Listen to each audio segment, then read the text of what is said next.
자, 그리고 이제 국민의힘의 윤석열 후보의 변수들도 살펴보겠습니다. 윤 후보 첫 선대위 회의 주재한 자리에서요. 첫 일정으로 충청 2박 3일 간다. 이재명의 민주당, 민주적 공당이 아니라 사당의 길을 가겠다는 발상입니다. 청년은 정책의 시의 대상이 아니라 국정 운영 파트너가 될 것이다. 이런 얘기를 했습니다. 일단 선대위는 어수선한 분위기는 조금 이제 정리되는 분위기던데요. 이 발언들은 어떻게 들으셨습니까? 아직도 어수선해요. 지금도요? 네. 왜냐하면 본부장급들만 했지 결국에는 가장 중요한 총괄 선대위원장 자리를 아직 비워놓고 가지 않았습니까? 이것은 구심점이 없는 선대위를 만드는 것뿐이다라는 생각이 듭니다. 앞으로 만약에 윤석열 후보가 지지율이 좀 하락해서 이재명 후보랑 좀 박빙 이런 선거가 나오게 되면요. 이 선대위 또 바꿔야 된다고 생각할 거예요. 그래서 저는 미완성 선대위라서 조금 더 혼란스러운 양상이 지속될 것이다 라는 좀 생각이 듭니다.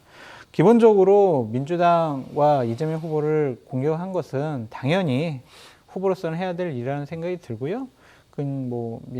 사당화 이런 얘기를 한 것은 결국에는 이재명의 민주당을 만들겠다라는 것에 대한 비판이라고 보여집니다. 저는 민주당과 민주당 지지자분들, 정통적으로 민주당에서 중요한 역할을 했던 분들이 이재명 후보를 후보로 뽑은 것은 좀 반성해야 되지 않나, 후회해야 되지 않나라는 생각이 듭니다. 왜냐하면요, 민주당은 지난 정말 오래 전부터 인권, 평화, 공정, 정의, 약자, 서민 이런 편을 들었던 정당이에요. 그런데 이재명 후보 보십시오. 정과 사범입니다. 그리고 형수에게 욕설하는 사람입니다. 그리고 여러 가지로 정책적인 부분에 있어서도 본인의 철학과 가치관이 제대로 정립이 안 돼서 본인 얘기 다르고 당 얘기 다르고 정부 얘기 다릅니다. 그러면서 무슨 얘기까지 합니까?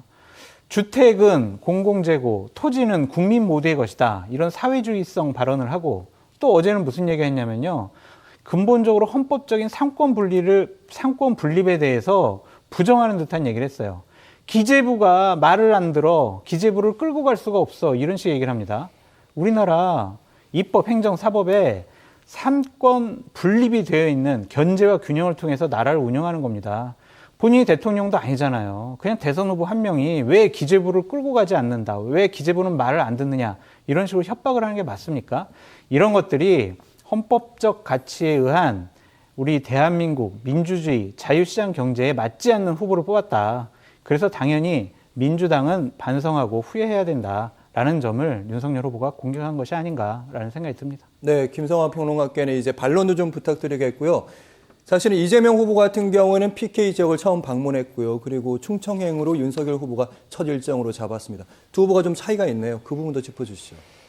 그러니까 충청의 아들이라고 얘기를 하잖아요. 서울 연희동에서 태어난 사람이 아버지가 공주가 고향이라고 충청의 아들이라고 이렇게 지금 마케팅을 하고 있는 상황인데요. 아마 충청권 표심은 좀 움직일 수도 있다고 생각해요.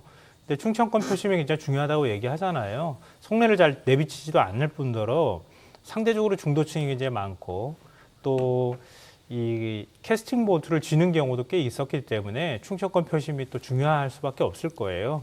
그런 면에서 충청권으로 달려간 것이 아닐까 이렇게 생각하고요. 이재명 후보가 호남을 가서 호남에서 확실한 후보로 자리매김하는 것과도 좀 비슷한 현상 중에 하나다 이렇게 생각이 되고 아마 이건 다 아시는 내용일 거라고 생각하고요. 근데 방금 전에 말씀하셨던 것처럼 기재부 문제에 대해서는 좀 반론을 해야 될 것 같아요. 근데 기재부가 막강한 권한을 쥐고 있다는 건 잘 아시잖아요. 장 교수님께서도. 국회의원들이 기재부 국장 만나기도 힘들어요. 그러니까 기재부 국장 만나려면요, 다른 부처 한 장관쯤 가까이쯤 돼야 돼요. 제가 알기로는. 제가 기재부 과장 만나는 것도 국회의원 백 없으면 못 만나요. 어디 작은 어떤 위원회나 이런 데에서는. 실제로 제가 경험하기도 했었고요. 기재부가 모든 부처에 일종의 상위 부처처럼 행동하고 있는 것도 맞습니다. 그리고 권한도 막강하고요. 근데 기재부가 어떤 우리 과거에 모피아라고 하는 그런 얘기를 썼던 것처럼 기재부가 무슨 생각을 갖고 있느냐에 따라서 국가 정책이 왔다 갔다 하는 거 그렇게 쏙 바람직한 건 아니에요. 그러면 대선 후보로서 미래의 권력을 갖게 될 사람이기도 하잖아요. 그러니까 기재부를 나중에 가서 통솔할 수 있는 행정부에 통솔하는 권한을 갖고 있는 대통령이 될 사람이에요. 기재부 문제 왜 얘기 못 합니까? 얘기할 수 있어야죠. 기재부 문제가 있다고 생각하면 뭐 기재부를 과거처럼 다시 뭐 예산 기능과 정책 기능을 다 분리하는 그런 기구로 만들 수도 있을 거고요. 그럼 뭐 대선 공약으로도 얼마든지 얘기할 수 있는 성격의 것이다. 네. 그렇게 생각합니다. 일단 국민의힘 선대위 김종인 전 위원장 없이 출발을 했습니다. 그런데 오늘 한 라디오에 출연한 이준석 대표가 이런 발언을 했는데요. 윤석열 후보의 지지율이 떨어지는 모양새가 나타나면 후보나 대표가 엎드리는 모양새로 다시 모셔올 것이다. 사실은 이 부분은 방금 장성철 교수께서도 비슷한 말씀을 하셨는데 어쨌든 이번 3주간의 그런 실랑이라고 해야 되나 있으면서 오히려 김종인 전 위원장 몸값이 올라간 거 아니냐 이런 분석도 많더라고요. 뭐 나중에 가서 그렇게 필요하면 다시 또 모셔오겠다 이렇게 얘기를 하는 게 지금 상황으로서 맞는 얘기인지도 잘 모르겠어요. 그러니까 지금 윤석열 후보가 제가 느낄 때는 검찰 조직처럼 지금 선대위를 구성하고 있는 거 아닌가 그렇게 생각해요. 내가 모든 걸 쥐고 가고 내가 후보니까 내 뜻대로 해야 되겠다 이렇게 생각했던 거 아닙니까? 그러니까 정계나 정치권의 모습, 정치권을 조금 아는 사람들은 김종인과 김병준 두 명의 정치인을 이렇게 수직 구조로 놓을 수 없다는 거는 누구나 다 아는 사실 아닙니까? 근데 굳이 놓겠다고 했던 거 아니에요. 결국 역으로 생각하면 김종인 전 비대위원장의 경우에는 나오지 말라는 얘기구나. 그래서 그렇게 이해하고 지금 안 오겠다고 얘기했던 거 아닙니까? 김병준 전 위원장이 만약에 지금 이제 선대위를 지휘해요. 지휘하면서 앞으로 가는데 예를 들어서 지지율 떨어져요. 그러면 다시 김 전 위원장님 와주십시오. 총괄로 와주시면 좋겠습니다. 그러면은 김병준 지금 상임선대위원장은 뭐예요? 그러면 김병준 위원장은 그냥 내몰아요. 다른 데로 가라고? 이게 무슨 모양새입니까? 이렇게 가는 게 과연 책임성 있게 선거 조직을 꾸리는 태도인지 잘 모르겠어요. 그러니까 이걸 지금 이준석 패싱이라는 얘기도 나오잖아요. 아니 후보가 충청권을 간다고 하는데 당대표가 몰라요. 그리고 청년 선대위 꾸린다고 하는데도 몰라요. 2030 세대 여론 대표한다고 하는 본인 스스로가 이재남을 자처하는 그런 당대표가 들어섰는데 아니 이런 내용도 서로 소통이 안 되는 정도가 되는 거라면 나는 내 뜻대로 하겠다는 얘기밖에 안 됩니다. 이거 나중에 가서 당하고 호흡이 안 맞을 가능성이 굉장히 높고요. 이대로 가서 나중에 김종인 전 위원장을 모셔오려고 한다 하더라도 그래도 역시 당이 분란에 빠질 가능성이 매우 높다. 그렇게 생각합니다. 분란에 빠지길 바라는 것 같아요. 제가 듣기엔. 객관적으로 지금 그럴 수밖에 없는 아까도 상황이잖아요. 약간 지금도 어수선한 분위기라고 하셨잖아요. 그러니까 이게 구심점이 없으면 선대위는 돌아가지가 않습니다. 그러니까 여러 사람들, 능력 있는 사람들 섞어놓는다고 해서 선대위가 돌아가는 것도 아니고요. 그거는 민주당 선대위 보셨잖아요. 공동 선대위원장급이 12명, 공동 총괄 선대본부장이 7명. 그래서 가장 중요한 지도부 자리가 19명이었어요. 그러니까 혼돈이 생기는 거예요. 그러면서 구심점은 없었어요. 누군가 중심을 잡고 카리스마 있게, 정치력 있게 상황을 정리해 줬어야 되는데 그런 분이 없었다. 그래서 저는 이준석 대표의 말에 거의 100% 동의해요. 지금 정권 교체율이 높고 본인의 지지율 앞서가니까 그래 이러한 선대위 가지고 내가 이길 수 있어 라고 생각을 하겠지만 지지율은 변동합니다. 붙을 수 있고요. 요동칩니다. 그래서 만약에 이재명 후보가 지지율이 앞서기 시작을 하면 선대위 우왕좌왕 할 겁니다. 그러면은 당연히 김종인 위원장 찾을 수밖에 없다. 현실적으로 보수 우파 진영에서 김종인 위원장만큼 선거를 책임지고 중심을 잡고 잘 치를 수 있는 분이 없어요.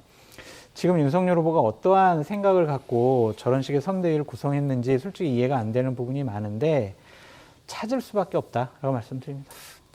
네. 김 전 위원장이 그때 가서 올지는 잘 모르겠고요. 너무 상처를 많이 줬다 이렇게 생각하고요. 그러니까 윤석열 후보는 이재명 후보 쪽을 향해서 민주당 사당화했다. 뭐 독재 이런 말 할 자격이 없어요. 제가 볼 때는. 자기도 지금 그렇게 하고 있는 거 아닙니까? 그러니까 남을 비판할 때는 자기도 그런 비판을 받을 거라는 걸 생각하고 했으면 좋겠다는 말씀 드리고 싶네요. 근데 이제 이런 것 같아요. 네, 짧게 받겠습니다. 아니 안 할게요. 그러면.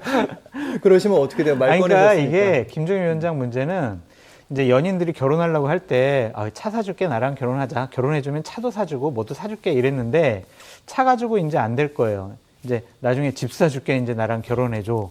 이런 식으로 김종인 위원장의 몸값이 점점 높아질 수밖에 없다라고 말씀드립니다. 네, 그리고 마지막으로 윤석열 후보의 과제와 전략도 정리를 해봤습니다. 과제는요, 정권 교체 여론보다 낮은 본인의 지지율, 비호감도와 사법 리스크. 전략은요, 반문재인 결집과 외연 확장에 나서야 된다. 그리고 정책을 제대로 제시해야 된다. 이런 얘기하고 있습니다. 뭐 윤 후보의 변수 찾자면 아무래도 이제 본부장 리스크, 본인 부인 장모 리스크, 이제 그 부분은 이제 장 교수님이 잘 아시고 네. 선대위 리스크도 있는 거죠? 선대위 리스크 있고요. 가장 네. 큰 리스크는 본인 실수예요. 말, 행동 실수랑 오늘 발표된 선대위와 같이 부적절한 인사들이 곳곳에 배치돼 있는 것은 이것도 실수라고 생각을 해요. 예를 들면 이은재 의원 같은 경우에 무슨 종교총괄 특보 이런 식의, 윤상현 의원 같은 경우에 정무총괄 특보, 그리고 얼마 전에 토요일 날 사퇴를 하셨지만 김성태 전 의원 같은 경우에 또 뭐 하나의 본부장 역할을 맡기셨었잖아요. 근데 이런 인선 배치는 누가 가장 영향력을 미치는 겁니까? 결국에는 후보가 할 수밖에 없어요. 그래도 좋아하는 그룹이 있을 거 아닙니까? 권성동 사무총장이 이 부분의 실무적인 안을 짜고 그 다음에 이제 후보가 결정하는 건데, 이런 분들을 본인의 선대위에 중요한 역할을 맡긴다는 것 자체가 본인이 대통령 돼서 전두환 전 대통령처럼 용인수를 통해서 인재를 적수에 잘 활용할 것이다 라고 본인이 얘기했잖아요. 그 말도 솔직히 못 믿겠다라는 생각이 들어요. 그래서 말과 행동, 판단의 실수가 결국에는 선거 과정 중에 나타나면 결정적인 승패를 좌우할 수가 있다라고 말씀드립니다. 다시 김종인 전 위원장을 모셔야 될 때가 올 수도 있다, 이렇게 들립니다. 맞습니다. 자, 오늘 있었던 정치권 소식 두 분과 함께했습니다. 말씀 잘 들었습니다. 고맙습니다.